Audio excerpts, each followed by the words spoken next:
Hello, welcome everyone to the November edition of Security Brief with Top Shelf Tech and the Ancillary, and I'm pleased to say we're under the new Ancillary Security Intelligence brand. Welcome as always, Ian White from ZX Security. How's the weather down in Wellington? It's pretty bad today, to be honest. The weather's been pretty terrible the last couple of days. So yeah, I've been seeing awful pictures of my mate at a wedding over the weekend in Hawke's Bay, and it looked amazing, which was pretty depressing. Yeah. 30-degree heat. I think it's pretty awful everywhere, to be honest. Yeah. So we launched our new security intelligence brand on Tuesday. Yeah, so I'd heard whispers about it, and if you want to tell me a bit more, I suppose. Well, we've been working on this for a little while. Essentially, what we're doing is we've created a sub brand and separating the security stuff outside of the main ancillary business. So the ancillary was very well known for the cloud, and since the merger, we've been building that out with the managed services offerings as well and our security offerings. But we wanted to create something that was a bit different in the market, and we wanted to get that distinct separation between what we do on the security side and what we do on cloud. So that's the new brand, and it's all about really the intelligence part of it is the important thing for us. Yeah. So there's a lot of people out there who offer security services, but what we really want to do is go that next step up and start using the data that we collect and take a real data-driven approach to providing advice and guidance and threat intelligence to our clients. So it really is about getting under the hood, exposing as much information and data as we can, and really, driving that differentiation with the sort of data-driven intelligence behind it all. That's awesome. Proper consulting, mate. Yeah. Grown-up consulting. Yeah. So we're real pleased that we've got it out there in the market now. Hoping we'll make a big splash, and we've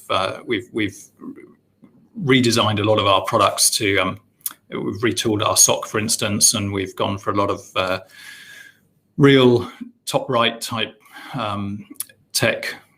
six key providers, vendors that we'll be working with. Right. So the likes of Logarithm, Zscaler, CrowdStrike, Tenable, and yourselves, obviously, on the privilege to be in the position for sure. Next to there's some really good brands as well too, with some good rep in the market, Yeah, absolutely, and I think that's that's what we're really trying to provide, is that real top shelf experience for our clients, coupled with deep expertise and putting those two things together to drive stuff forwards. So anyway, enough about us. I thought there's not been a huge amount going on this last month, but something that caught my eye was the Reserve Bank issued some a draft document, consultation document around guidelines for financial institutions around security. I wanted to have a quick chat about that. So I guess from my perspective, what I'm interested in is knowing or talking about whether that's a reaction to just stuff that's going on. Is it paying lip service to stuff, or is this really an indication that things are starting to mature in New Zealand? I guess I'd like to have your thoughts. It's interesting. Like I have actually read the full submission that they've put forward, and again, I think you're spot on with the lip service. Like, it reads extremely well. There's one good point specifically I read. It's section 3.5, and it just talks about a checklist achieves compliance, but that does not ensure risks are properly managed. Just kind of discussing that side of the thing, like they're already in the realm that they know that this could just be seen as a tick box, kind of, not to shoot PCI compliance in the foot whatsoever, but there is an element of tick boxing around that to a number of agencies. They know they need to get it done. We're fully aware it's around financial stuff and ensuring there's a level of security robustness, but there's always ways to game the system and make it a tick box exercise. So it is nice that they kind of had that in there. And they do have a really good, one of the other good pieces I read, and so I just have it here in front of me again. Within it is it's actually table 1, and it discusses the low activity, moderate activity, and the high activity that they could enforce given certain measures. A lot of it's based off looking around kind of internationally, what's been done, how other organisations that are tasked with this within New Zealand, like NCSC and CERT-NZ, are currently dealing with it. But I think from RBNZ to kind of front foot it, in my personal opinion, in relation to the brand recognition that has around New Zealand, that can really push a lot of serious conversations. And it's not to downgrade the serious and terrific work that NCSC do or CERT-NZ do.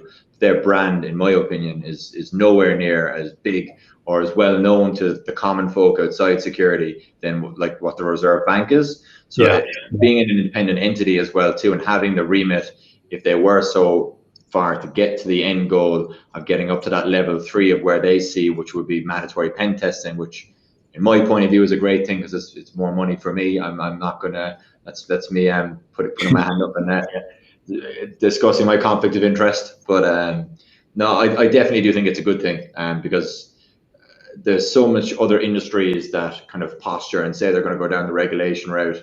And for me, I think regulation done correctly for certain things, and especially the financial sector, which is heavily impacted by security, there is a level of kind of companionship or partnership there that needs to be looked into, because looking at a lot of the businesses that we deal with, heavily the accountancy firms and the law firms that deal with high transactions, a lot of money, that some of which could be potentially regulated by the FMA, and they need to be looking at security more with much more rigor. Yeah, and I think what strikes me is that your point around compliance versus security is a really well-made one. You know, that's something that we come across a lot, where people are saying, well, you know, I've got these things, I can tick these boxes, but they're not necessarily doing anything or really making them more secure. It's just it's a sort of, you know, false comfort in some respects. I think what else is interesting is that this is to me, I see this a bit of a continuation in the industry from the FMA survey that was done last year.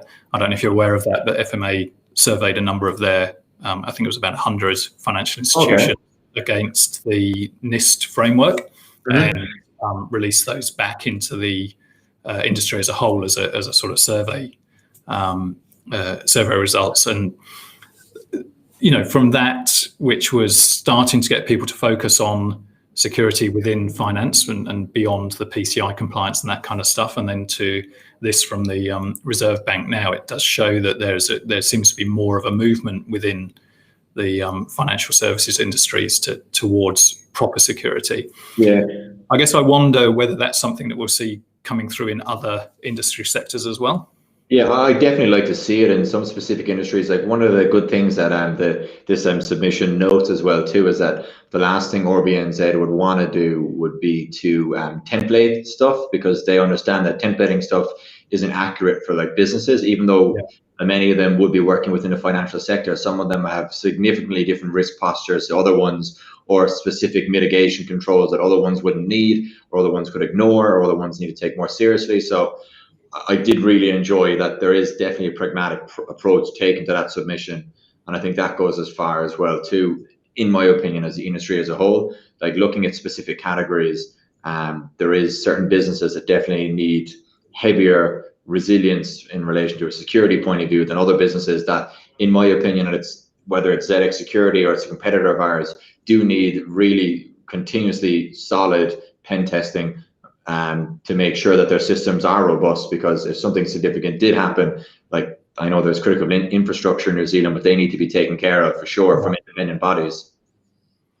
And how do you think things like this are going to dovetail into there's a bit of a trend for people starting to go towards things like ISO 27001 and, you know, maybe not SOC 2, but the local equivalent of that. Do you think that these sort of initiatives from within industries will dovetail into those more internationally recognized? I think they will, and I think in my opinion that one of the biggest ones used thus far is PCI compliance, just because a lot of businesses do deal with card information or specific financial things that push them over the threshold where it needs to be a requirement for the businesses to function. And if you're dealing in a high level SaaS industry or country like New Zealand, a lot of PCI stuff is needed. But from what we see in relation to the businesses that get down the ISO route or the SOC 2 compliance route, is businesses, like you're correct, dealing heavily with either big international banks or a lot of American corporations. And I think with the good work that whether it's NZTE or it's like Callahan Innovation are doing, pushing New Zealand companies towards these big markets, you do see a lot of that happening, especially in Wellington. But yeah, from my point of view, there is pragmatic approaches as well too, and not going as far as ISO 27000, because that can crush some businesses in relation to costs and upkeep. So there has to be a pragmatic approach as well too. Yeah, and look, I agree with that. I think that pragmatism is something that people in New Zealand do well. Yeah. It's just reaching that balance between the pragmatic approach and an actual demonstrable increase in security and maturity, I guess, isn't it? Yeah, it would be good if a lot of the businesses, or whether NZT or Callahan Innovation, when they're dealing with these SaaS companies that are going global, did have, and again, I hate templates per se, but did have a checklist or a template for these businesses saying, even before you approach that bank that's international or those big businesses, have at least 6 months or a year of pen test reports that you can show them, a year worth of this, a year worth of that. So you can come with history and you can come with a roadmap already. And I know that will stagnate a lot of growth and innovation, because they'll have to show some level of history. And then I know it's a first come, first served market, but yeah, it's just one of those balancing acts, I suppose.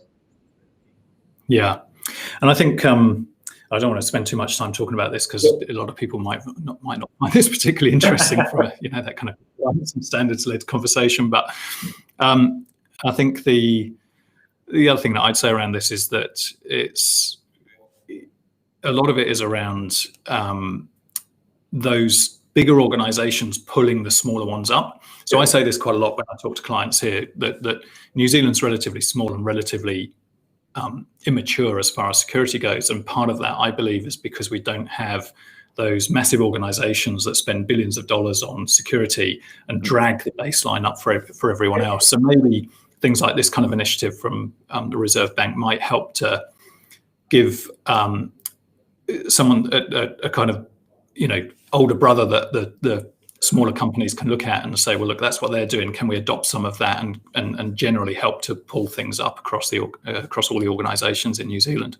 100%. And it kind of just to add to that, to finish on it, I think one of the simple things they could do, in my opinion, is they are a financial institution, and something around some financial budgeting around cybersecurity, whether that was specific templates. And again, it all depends on a specific business you work for.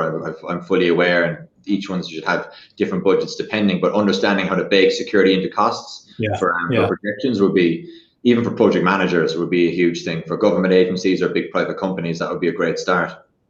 Yeah, I agree with that. Oh, look, great. I think that's probably a good place to stop. I mean, I don't want to... We'll go all day otherwise. Yeah, exactly. But once again, it's been great talking to you, kind of maybe a bit shorter and sharper today. That's great. We'll find something else to talk about next month. So thanks for tuning in. Always a pleasure to talk to you, Ian. I hope you survive the wild weather that's coming your way. Don't worry, mate, I will. Yeah, and we'll talk next month. Easy, mate. Thank you. Great. Thanks a lot. Bye.